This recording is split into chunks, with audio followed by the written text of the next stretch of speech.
So what up, you fiends, you TikTok fiends? So I'm here again because once again I made the mistake of watching a Netflix documentary, and as you can see by my previous reviews, we can notice there's always a big agenda behind who's editing the video and the outcome.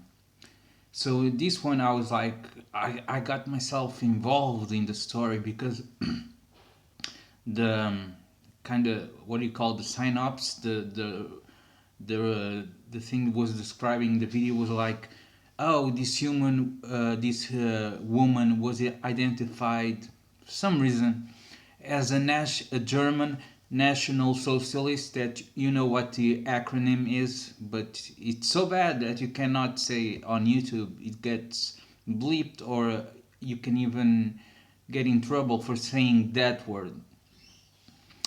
But um, what I this is like a two-part video. Okay, I've been trying the last couple of days because I don't script things, so I get a lot of sidetracked.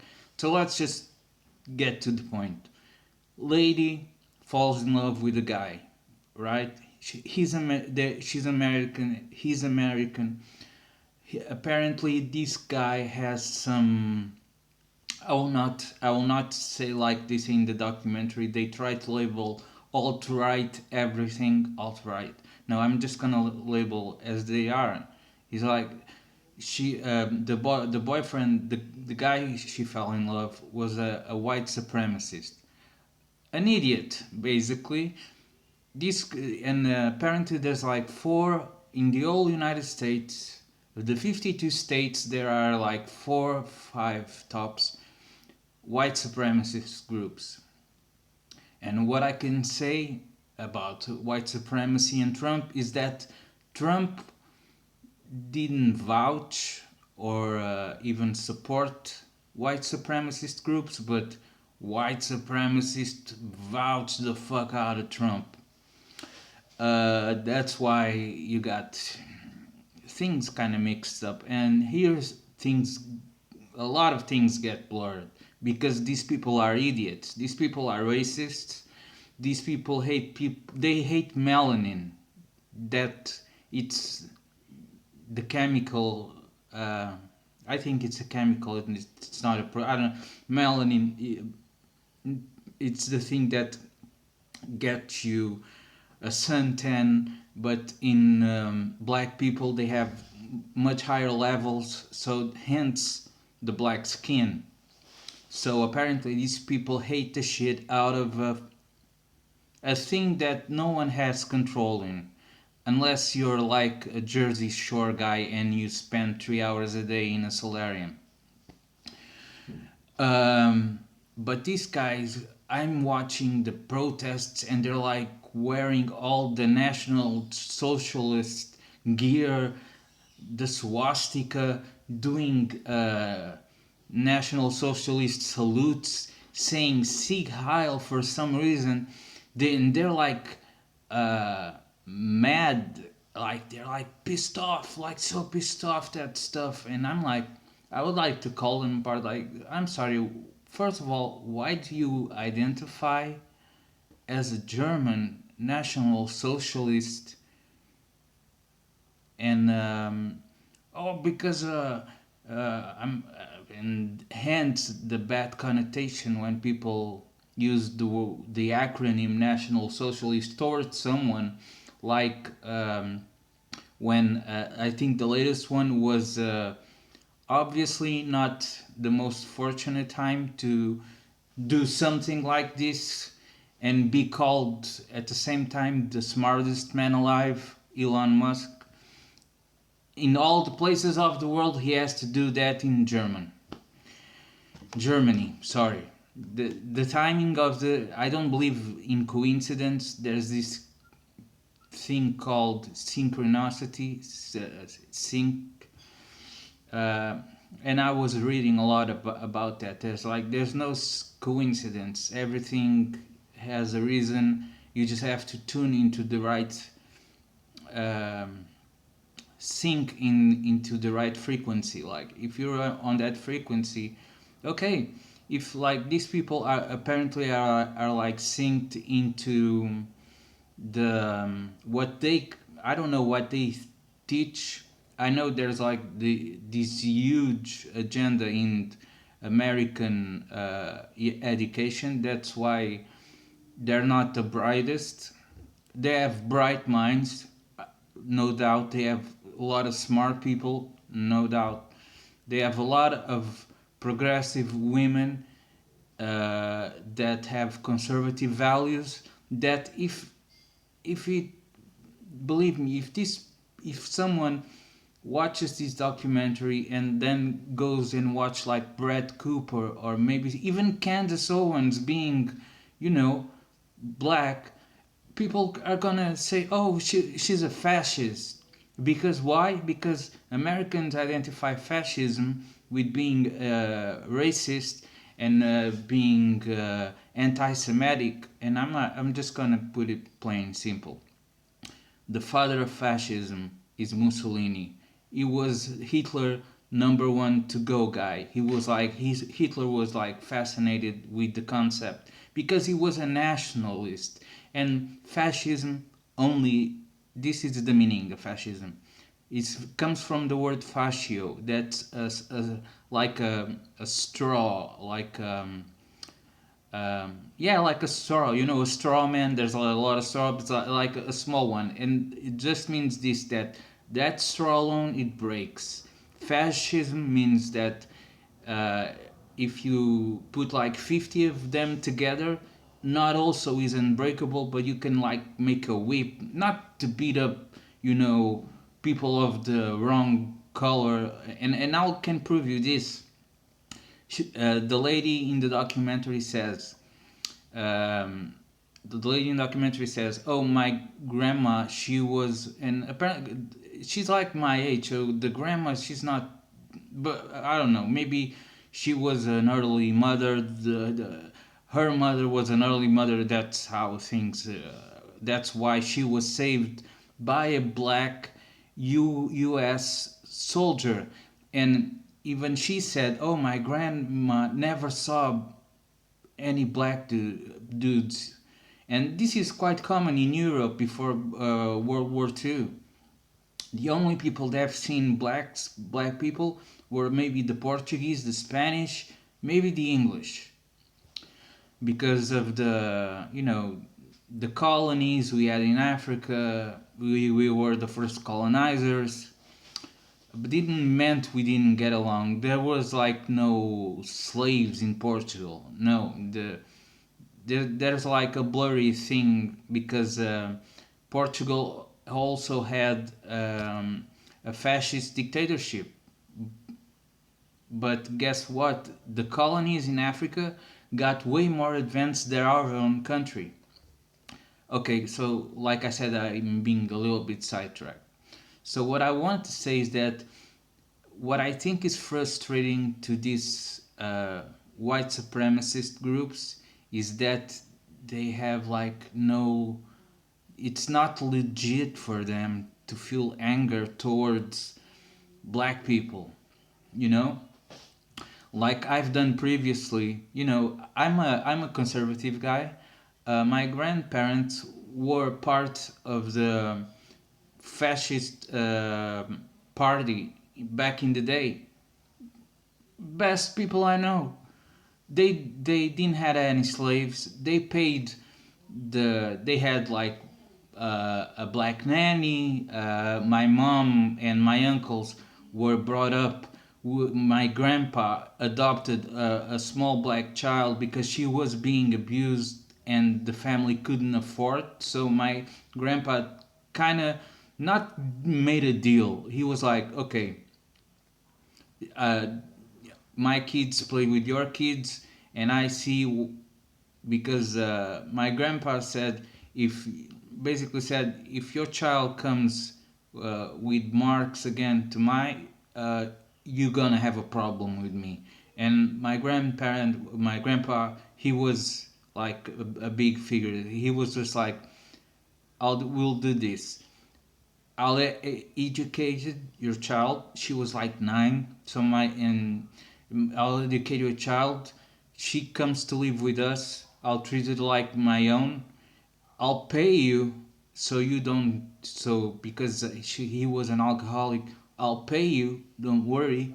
But if I know that you do this to any other of your kids, believe me, you're just going to do that like one time.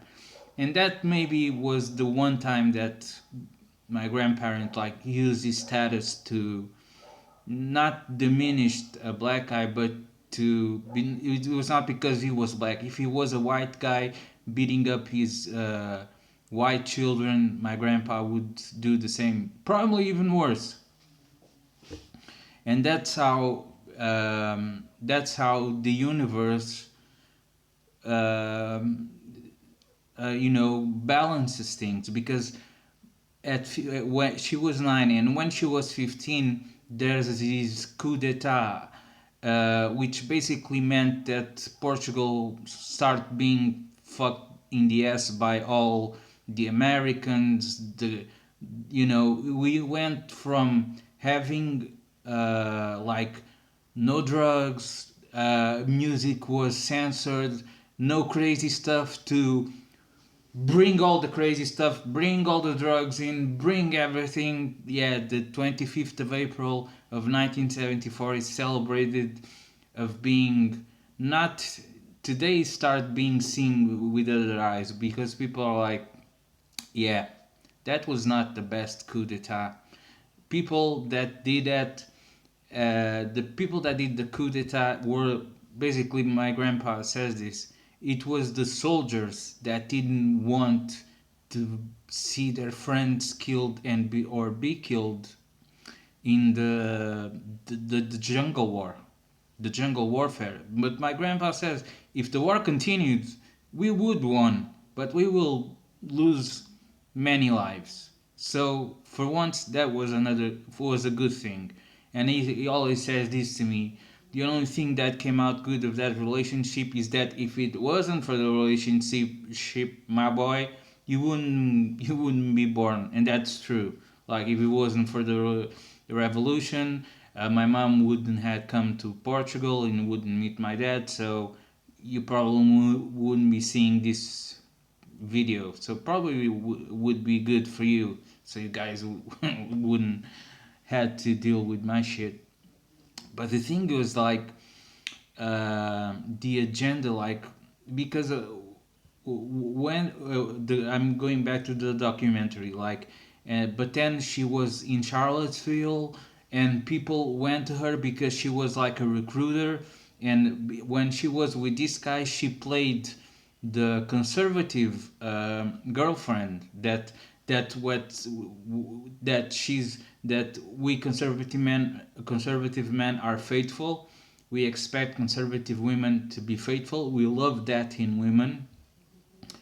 Someone, believe me, to be in a relationship with someone you can fully trust, or you can fully have no doubts, is the most amazing thing. I think I always kind of subconsciously like triage girls like that into my life, because yeah, I never went to a party and felt insecure. Oh, where is she now? No, I was like totally. I'm not okay. So what she's saying is that she went on Charlottesville and people kind of recognized her because she was on the like the shittiest white supremacist group. They are like 15, 16. It was Identity Europa with a V, Europa, something like that. And especially like if you want to sound white badass, don't spell words like it from Eastern Europe, because like I said, these guys don't know the difference between nationalism, fascism, National Socialist Germany that they love. And I'm gonna say, in their defense, okay, like maybe the symbolism, maybe like if you if you watch Hitler and the passionate speeches he gave is like like you don't see that anymore. Don't see that. You don't see that passionate and but it's not fair for the Germans because they, and I'm just going to end on this note, okay? The hatred Hitler got from the Jews, you know that art school story that Hitler was denied and the director was a Jew. Take that, wipe your ass with it, and throw it in the bin. The story is Hitler was fought in Hitler. Hitler even got honor medals, but he had this god complex growing on him because he fell into a frozen lake, was saved by a priest.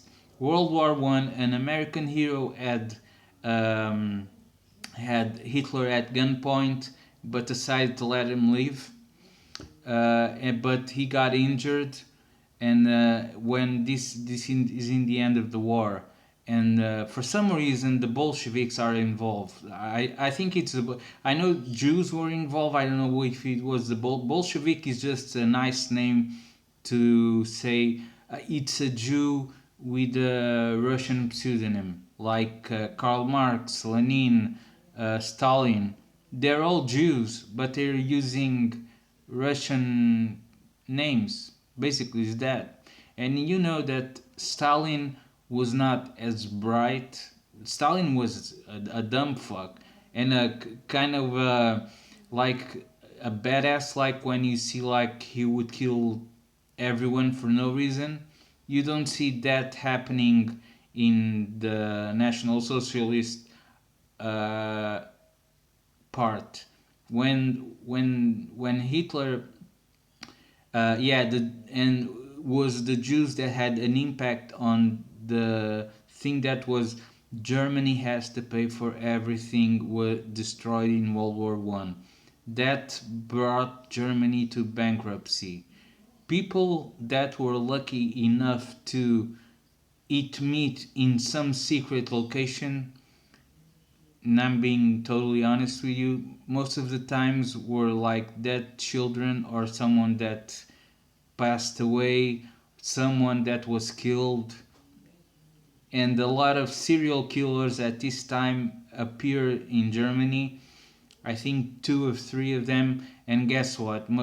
The all three were butchers and were like alluring women, roofing in them, unaliving, and use the meat for that purposes.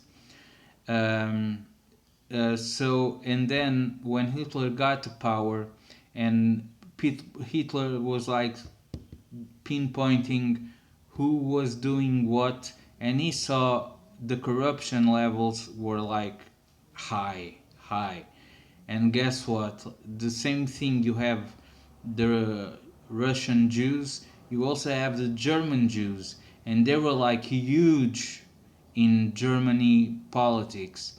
And Hitler was like, we have to do something about this. So he got all the German Jews out of politics. I think there was like the night of the knives or something, where he ordered the assassination of special people that were in power. That was his step. Like, okay, so you guys are not in the government anymore. He had like an opposite party, but got rid of them. He stopped printing German money, started printing his own money. In 1932, things started to do an 180. 6 million unemployed. He cut that to almost zero unemployed, and that's where the conspiracies of the 6 million unemployed and the 6 million unalived on the concentration camps. Um, they try to use the same number to to confuse, or I don't know if it's a psyop or not. The thing that I think it's interesting is that if you do your own research, you will notice that will probably give you this number. Go on ChatGPT, see what I'll say what he says next. But apparently in Europe there were not even close to 6 million Jews in all Europe, but they ended up killing 6 million Jews in Treblinka, Auschwitz, and another two concentration camps. 6 million. And they had like the gas chamber theory and the cremation. And I saw documentaries doing the logistics of that, the time that takes to burn down a body to ashes. And to no, it would be easy, like you saw the videos, because believe me, like Saving Private Ryan, love the scene from Normandy, love it, but don't believe for a second when Americans entered Germany was to save any Jews, or that the Jews were there to save relatives from concentration camps. There's only, I think I saw one war movie. I don't know if it's the you know uh, the the piano player, the pianist, played by that actor with a big nose, and he's saved by this German that loved um, contemporary music, and he was like giving him food, clothes, and he was protecting him. He just wanted to hear, just he was like a Nazi, a National Socialist, that he was like, I know we're gonna lose, but let's make it, you know, just play some, I don't know, some Beethoven, some not Puccini's opera, but Debussy. Just play some classicals. I love classicals. But then the same soldier that kind of took care of him didn't expose him. Is in a concentration camp, and he's like saying, "Man, I swear I never unalived Jews." And the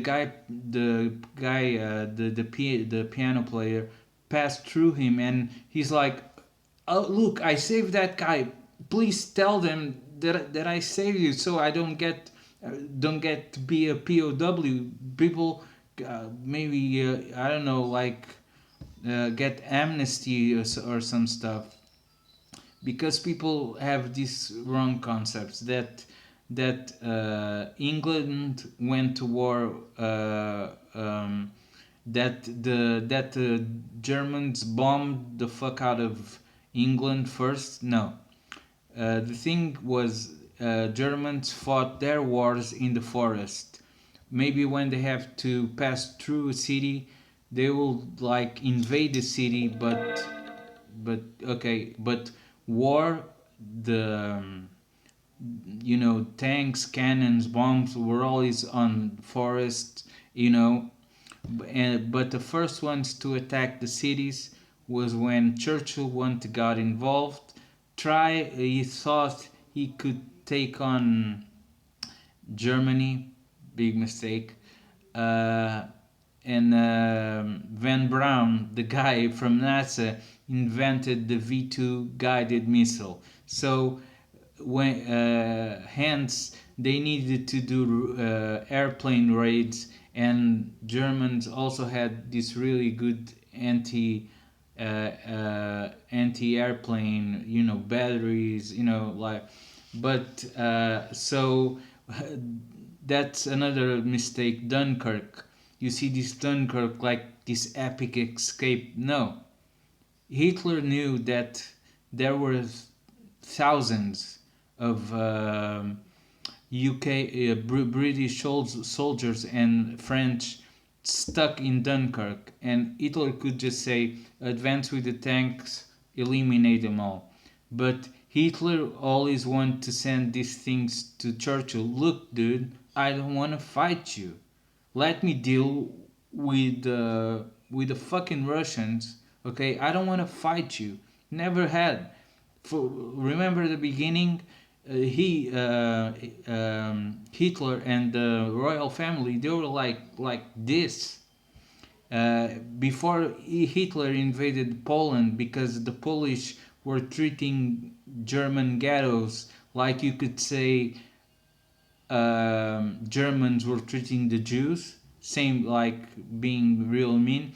And Hitler's like, okay, we'll do this.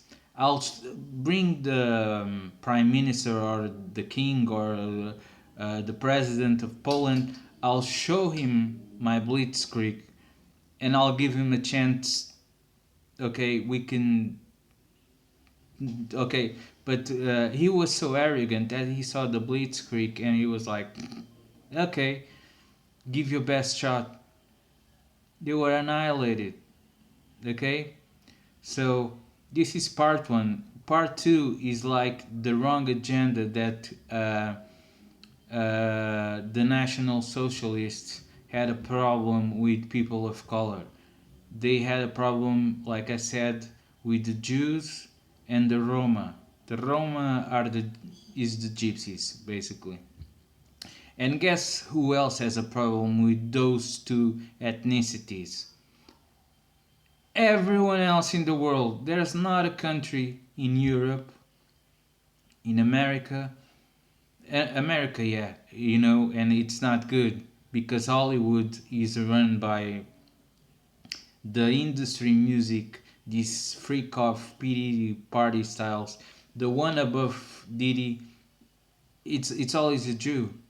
Uh, Weinstein, Epstein, Goldman Sachs. This is like these are all Jewish names. Okay, so the other video I'm going prove you next is that Hitler had no problem with people of color, and there was this massive event that proved that. So I'll see you on the next.